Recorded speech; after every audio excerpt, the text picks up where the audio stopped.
Saat dia berbicara, Hichaito mulai sibuk lagi. Dia memasang alat jiwa demi alat jiwa di setiap sudut ruangan. Apa yang tidak dia ketahui adalah reputasinya sebagai asal kehancuran akan mulai terkenal setelah misi ini, dan dia juga akan menjadi salah satu insinyur jiwa petarung paling terkenal di benua itu. Jing Xian juga sibuk. Pada titik ini, dia berada di kamarnya sendiri, menyesuaikan alat jiwa tipe penyimpanannya. Kadang-kadang, dia mengambil barang-barang yang tampak seperti batu. Batu-batu ini tidak terlalu mencolok, dan ukurannya hanya sedikit lebih besar dari kepalan tangan pria dewasa. Namun, Jing Xian sangat berhati-hati, karena dia pernah menyaksikan betapa merusaknya batu-batu tersebut. Ji Juan sedang duduk di kursi tidak jauh dari sana, dan diam-diam memperhatikannya saat dia menyibukkan diri. Dia tiba-tiba berkata, "Bisakah kamu berhenti tersenyum?" Jing Xian terkejut, dan sebuah batu di tangannya tiba-tiba tergelincir. Jing Xian buru-buru mengulurkan tangan dan meraihnya lagi.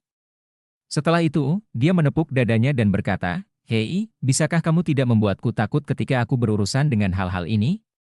Jika meledak, kita akan terluka parah. Jika kita tidak mati, saya tidak tahan lagi."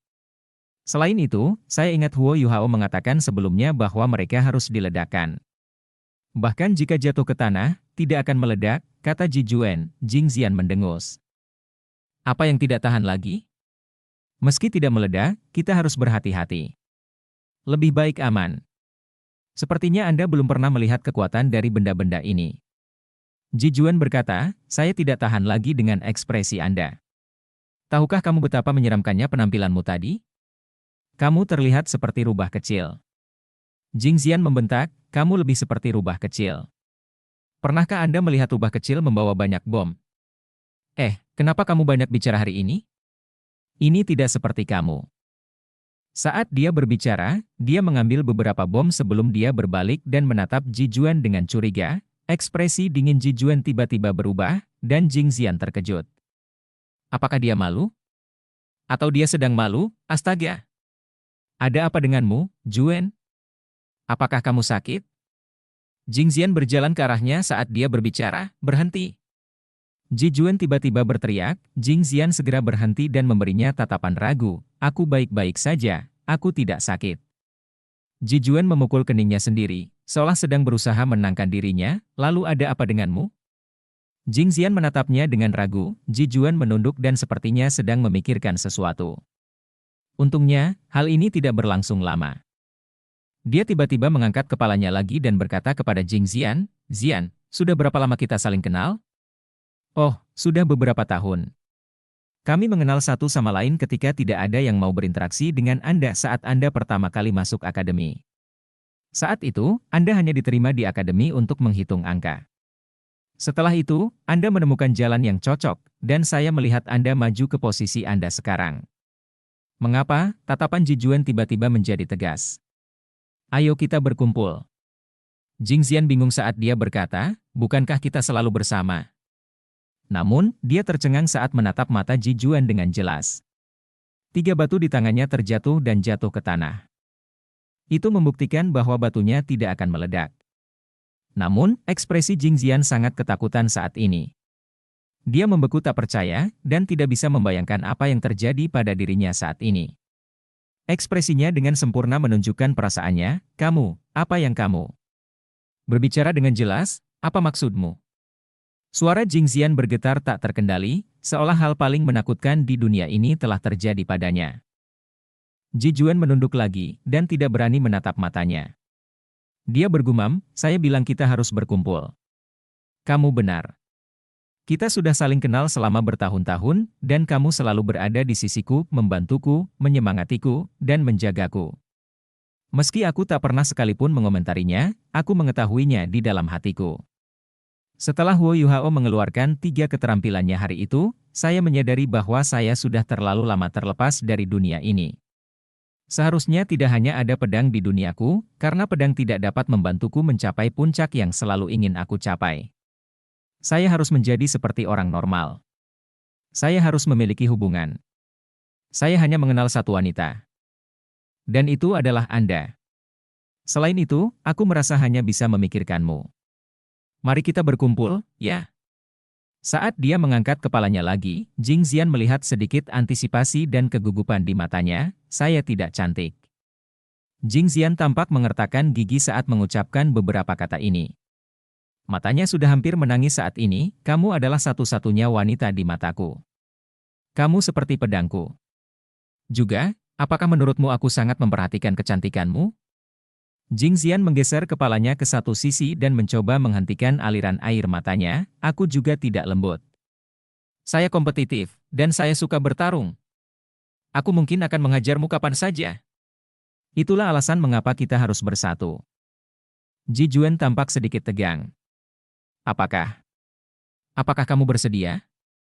Dia mulai terlihat sedikit tertekan saat ini mungkin adalah hari yang paling banyak dia ucapkan dalam 10 tahun terakhir, dan itu juga merupakan hari di mana suasana hatinya mengalami perubahan terbesar.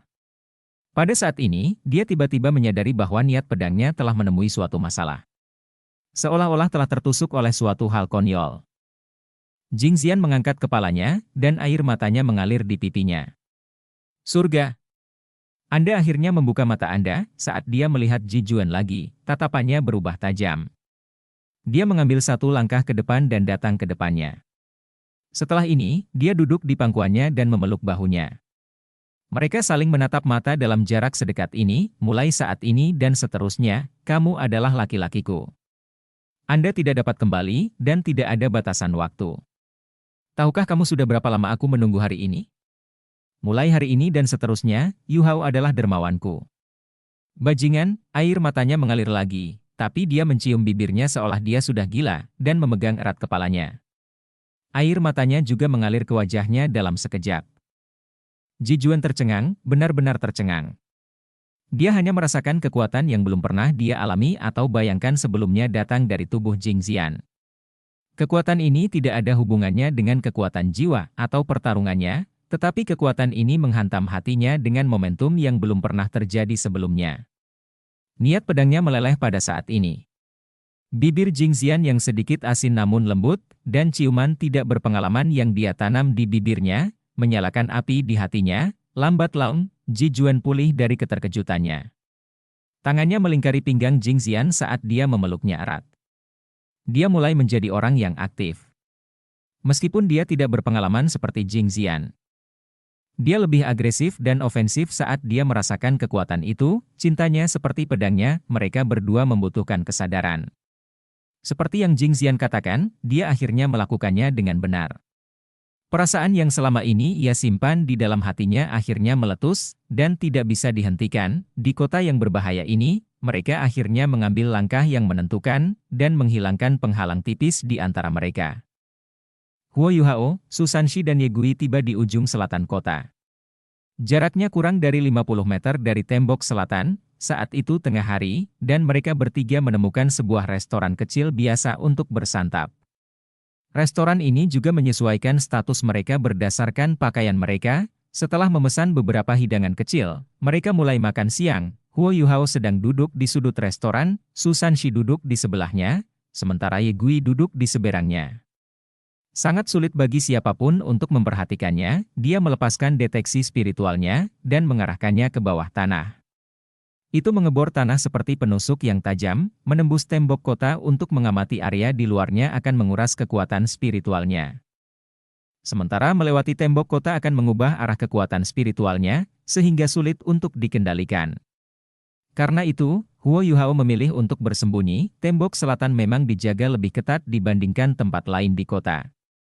Saat Huo Yuhao mengamati ke atas, dia menemukan bahwa ada lebih banyak detektor panas dan kekuatan jiwa di sini daripada di gerbang kota utara. Selain itu, ada juga beberapa alat jiwa ofensif yang tersembunyi di atas tembok ini. Batas luarnya dijaga ketat. Huo Yuhao terus menggerakkan kekuatan spiritualnya ke bawah secara diagonal. Fondasi tembok kota hanya mencapai kedalaman 10 meter. Setelah 10 meter, kekuatan spiritual Huo Yuhao berhasil meluas di bawahnya. Saat dia bergerak lebih jauh ke bawah tanah, dia menghabiskan banyak kekuatan spiritualnya. Hanya karena pengembangan spiritualnya yang luar biasa, dia mampu melepaskan kekuatan dan kendali spiritual yang begitu kuat. Setelah mencapai hampir 30 meter di bawah tanah, Huo Yuhao merasakan berkurangnya perlawanan terhadap kekuatan spiritualnya saat memasuki air, parit kota. Ini pasti parit kota, Huo Yuhao sangat senang, dan terus menurunkan deteksi spiritualnya. Pada saat yang sama, dia juga memindahkannya lebih jauh ke kedua sisi, airnya sedikit tercemar, tetapi indera kekuatan spiritualnya terlepas dari tubuhnya. Mereka tidak menyukai visinya, segera, kekuatan spiritual Huo Yuhao telah menyapu lebih dari 50 meter air yang tercemar, tetapi dia tidak menemukan apapun. Hanya ada lumpur di dasar parit. Dengan kekuatan spiritualnya, dia hanya bisa berada 10 meter di bawah lapisan lumpur sebelum dia mulai merasa pusing. Huo Yuhao mengangkat kepalanya dan menutup matanya sedikit. Dia mengambil napas dalam-dalam untuk menenangkan kekuatan rohaninya. Bagaimana itu? Su Sanshi bertanya dengan lembut. Huo Yuhao menggelengkan kepalanya dan berkata, saya tidak bisa. Areanya terlalu luas untuk disurvei.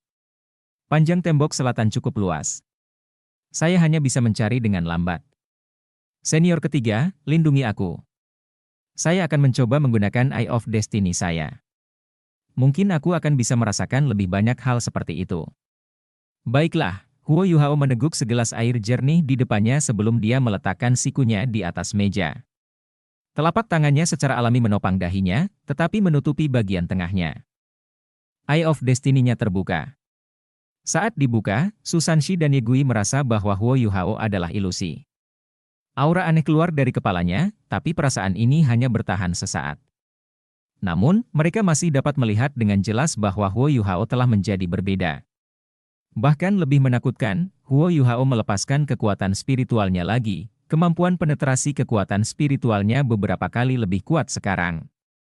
Dalam hitungan detik, dia memasuki parit sekali lagi, di bawah kendalinya. Kekuatan spiritualnya menyapu sekelilingnya dan mencakup area yang lebih luas. Dia tidak bisa melakukan ini sepanjang hari.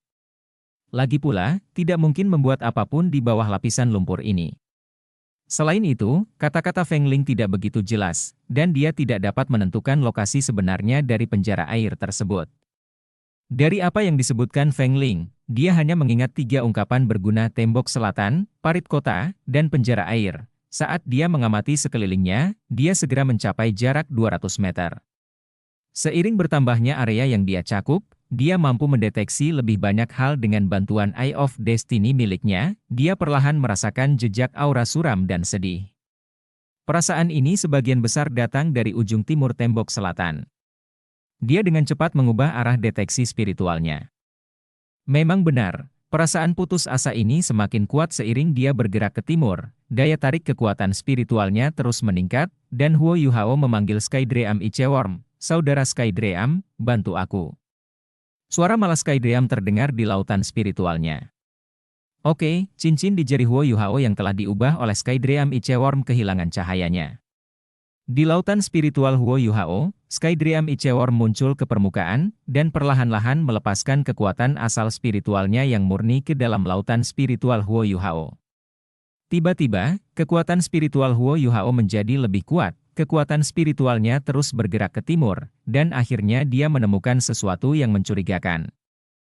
Letaknya sekitar 300 meter ke arah timur, dan sekitar 3 meter di bawah tepian sungai dekat sisi tembok selatan ini. Ada pagar besi yang terbuat dari besi tebal dan halus.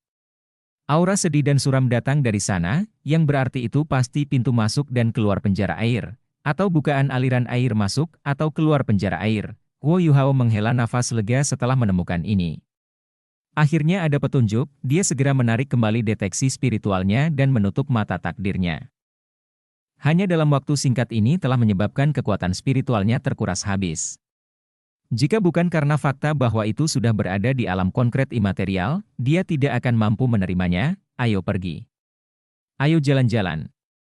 Huo Yuhao diam-diam memberi isyarat kepada Su Sanshi dan Ye Gui sebelum mereka segera melunasi tagihan dan meninggalkan restoran. Setelah itu, mereka melanjutkan perjalanan menuju tembok selatan.